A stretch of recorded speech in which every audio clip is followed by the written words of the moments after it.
শুরুতে একটা প্রশ্ন করে রাখি, বাংলাদেশ সরকার কি আরাকান আর্মিকে বাংলাদেশ আক্রমণের জন্য প্রলুব্ধ করছে, ডেকে আনছে? কিছুদিন আগে একবার মনে হলো তারা একটা পদক্ষেপ নিয়ে জান্তাকে বাংলাদেশকে আক্রমণের জন্য প্রলুব্ধ করছে, এখন আবার আরেক আচরণে মনে হলো আরাকান আর্মিকে ডেকে আনছে কিনা।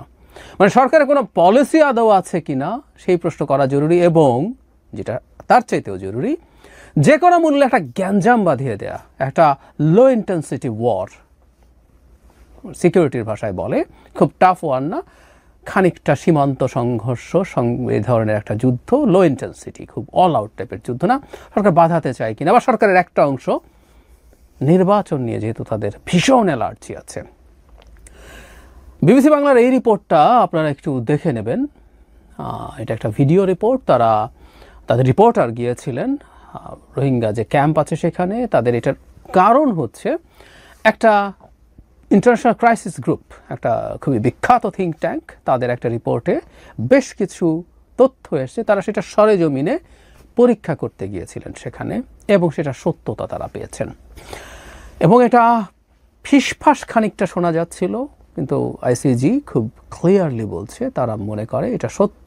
এবং আবারও বলছি, বিবিসি বাংলার রিপোর্ট বলছে তারা সেখানে গিয়ে এটা সত্যতা পেয়েছে। ঘটনা হচ্ছে এরকম যে ওখানে থাকা রোহিঙ্গারা এখন মনে করছেন তাদের সশস্ত্র হয়ে ট্রেনিং নিয়ে আরাকান আর্মির বিরুদ্ধে যুদ্ধ করা। আমরা খেয়াল করি, আমরা রাখাইন প্রভিন্স নিয়ে দীর্ঘদিন থেকে কথা বলেছি, এবং এই রাখাইন প্রভিন্স মিয়ানমার জান্তার হাত থেকে মুক্ত করে নিজস্ব নিয়ন্ত্রণ প্রতিষ্ঠা করেছে আরাকান আর্মি। এখন রোহিঙ্গারা তাদের ট্রেনিং নিয়ে আরাকান আর্মির সাথে যুদ্ধ করবে। এবং একজন, এই রিপোর্টটাতে যেটা বিবিসি বাংলার আপনাদেরকে দেখতে বললাম, সেখানে একজন রোহিঙ্গা শরণার্থী, তিনি তার পরিচয় হাইড করে বলছেন শব্দটা যে জিহাদ করতে হবে, তাদেরকে জিহাদ করে তাদের যে ভূমি আছে সেটা মুক্ত করতে বলা হচ্ছে, এবং সেটাকে তারা সঠিক পথ বলে মনে করে।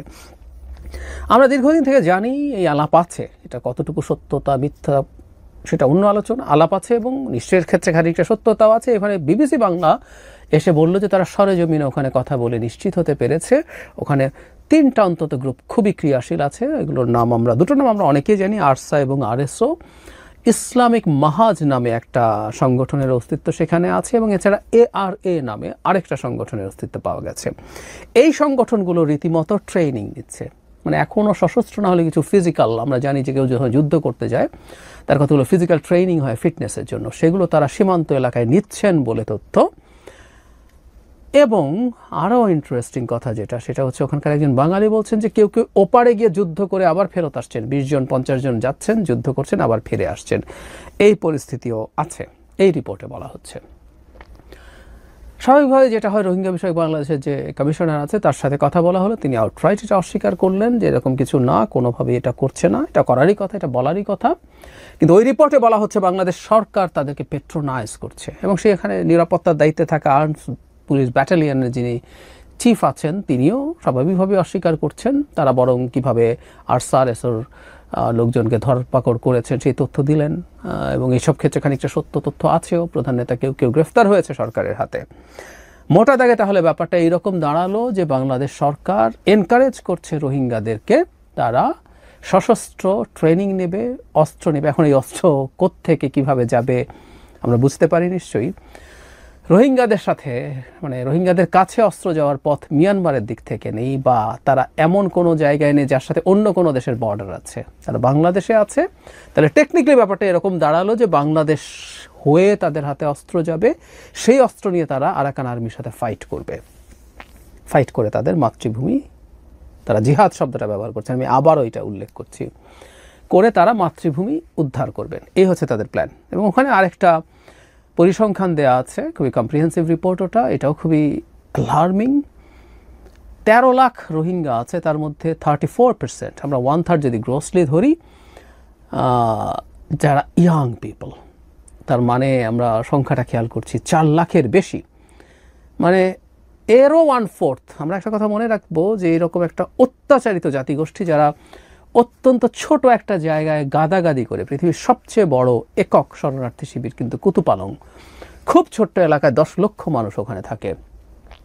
এদের মধ্যে এই প্রবণতা তৈরি হতে পারে এবং তার দেশ সে মুক্ত করতে চায় অস্ত্র পেলে, এটাও তাদের জায়গা থেকে খুবই ন্যায্য একটা চাওয়া। সুতরাং এই 4 লাখের মধ্যে অর্ধেক পেয়ে যেতে পারে, 2 লক্ষ, বিরাট সংখ্যা। 1/4 তো যদি পায় 1 লক্ষ, 1 লক্ষ রোহিঙ্গা বা 50,000 রোহিঙ্গাও যদি রাজি হয়, সেটা আরাকান আর্মির সাথে তাদের একটা ভালো সাংঘর্ষিক পরিস্থিতি তৈরি হতে পারে। বহুদিন বলেছি এই প্রসঙ্গে, যখন বাংলাদেশ সরকার বলছিল যে রোহিঙ্গাদেরকে তারা পাঠিয়ে দিতে, ওখানে করিডোরের মাধ্যমে ওখানে থেকে যাওয়া লোকজন রোহিঙ্গাদের কাছে খাবার পাঠাবে ইত্যাদি ইত্যাদি, যাতে রোহিঙ্গারা চলে না আসে, করিডোরের প্রশ্নে আলাপটা হচ্ছিল, তখন প্রায়ই বলতাম রাখাইনের বুদ্ধিস্টদের সাথে রোহিঙ্গাদের ঐতিহাসিক খারাপ সম্পর্ক আছে। কিন্তু জান্তা বিরোধী লড়াইয়ে এটার অবস্থা আরও খারাপ হয়ে গেছে, কারণ এই লড়াইয়ের শেষ দিকে রোহিঙ্গারা জান্তার হয়ে লড়াই করেছে আরাকান আর্মির বিরুদ্ধে, এবং জান্তারা ওখান থেকে পালাতে বাধ্য হওয়ার পর প্রচুর রোহিঙ্গা গ্রামে আরাকান আর্মি ম্যাসাকার করেছে। তার কারণেই ইনফ্যাক্ট 24 থেকে এখন পর্যন্ত এই যে 1,30,000-এর কথা বলা হয়, সেই রোহিঙ্গারা বাংলাদেশে এসছে। অবশ্য বাংলাদেশের কেউ কেউ রোহিঙ্গাদেরকে ফেরত পাঠিয়ে দেবেন টিবেন অনেক খোয়াব দেখেছিলেন, দ্বিতীয় নোবেল লোডিং ডক্টর ইউনূসের জন্য এই আলাপ তুলেছিলেন। যাই হোক, সেদিকে এখন আর যাচ্ছি না। তাহলে আমরা খেয়াল করি তাদের ঐতিহাসিক বৈরিতা আছে। এখন বাংলাদেশ সরকার তাকে পেট্রোনাইজ করছে, তাকে ওখান থেকে সরানোর জন্য। এটা বোঝার জন্য আর কোনো সমন্বয়ক বা স্ট্র্যাটেজি বোঝার দরকার নাই। আরাকান আর্মির অনিবার্য টার্গেটে এই রোহিঙ্গারা পড়বে এবং প্রিএমপ্টিভ অ্যাটাকও হতে পারে। তারা যদি পরিমাণ তথ্য জেনে থাকে, তারা আমাদের এখানে আগে ভাগেই আক্রমণ করতে পারে এবং একেবারেই বর্ডারে তারা এখানে ঢুকে যাবে না বলা যায় না। যদিও আমাদের একটা নিয়মিত সেনাবাহিনী আছে, আমরা সেটা দিয়ে যদি সেখানে মোটামুটি চেষ্টা করি তাদেরকে সেফগার্ড করার জন্য, সেটা হয়তো সহজ হবে না, কিন্তু একটা সাংঘর্ষিক পরিস্থিতি তৈরি হয়ে গেল এবং তাদের দেশ থেকে খুব ইজিলি বাংলাদেশের একটা বড় অঞ্চল তাদের আর্টিলারি রেঞ্জের মধ্যে থাকবে। তো সেগুলো যদি হতে থাকে তাহলে তাদের জন্য খুব সোজা একটা পরিস্থিতি তৈরি করছে এবং বাংলাদেশ আরাকান আর্মির আক্রমণ ডেকে আনছে, এটা মনে হতেই পারে একদম খোলাখুলিভাবে।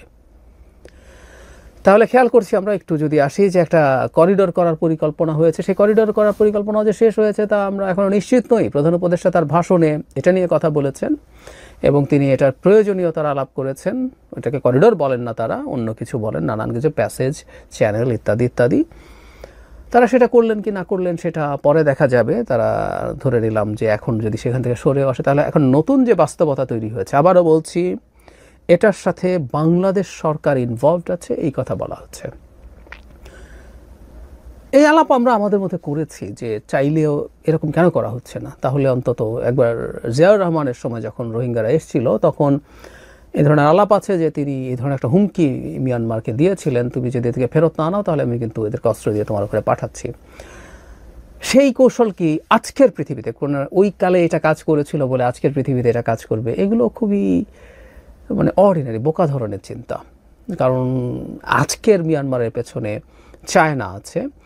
আমরা বহুবার বলেছি, আমরা জানি যে চায়না জান্তার সাথেও আছে, চায়না আরাকান আর্মির সাথেও আছে। ফলে আরাকান আর্মি যখন এটা জিতে নিয়েছে জায়গাটা, এটা যে চায়নার পরাজয় হয়েছে তা না, চায়নাও জিতেছে। মানে এখানে যদি জান্তা আবার কন্ট্রোল নিতে পারে, এটা ঘুরে ফিরে তার হাতেই হয়।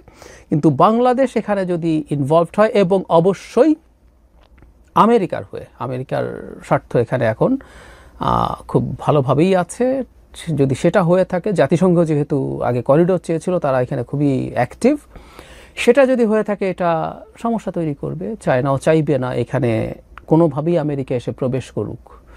এই ধরনের একটা পরিস্থিতির মধ্যে আমরা আসলে দাঁড়িয়ে আছি এবং আরাকান আর্মিকে দিয়ে আক্রমণ করিয়ে একটা লো ইন্টেন্সিটি যুদ্ধ শুরু করে দিয়ে সেই নির্বাচন ঠেকানো যায় কিনা। কারণ আস্তে আস্তে নির্বাচন ঠেকানোর সব পথ বন্ধ হতে শুরু করেছে। একমাত্র পথই এটা রয়েছে, এটা আমি অনেক দিন থেকে বলছি, সবচেয়ে মানে এটা হলো আলটিমেট, যদি পারে সেই আলটিমেট পথের দিকে তারা যাচ্ছে কিনা আমরা নিশ্চিত নই। আর শেষ কথা যেটা, এই ধরনের কনফ্লিক্টে বাংলাদেশকে খানিকটা হলেও জড়াতে হবে কিনা বিশ্ব পরিস্থিতির কারণে, সেটা আরেক আলাপ, স্ট্র্যাটেজিক আলাপ, জিওপলিটিক্যাল আলাপ।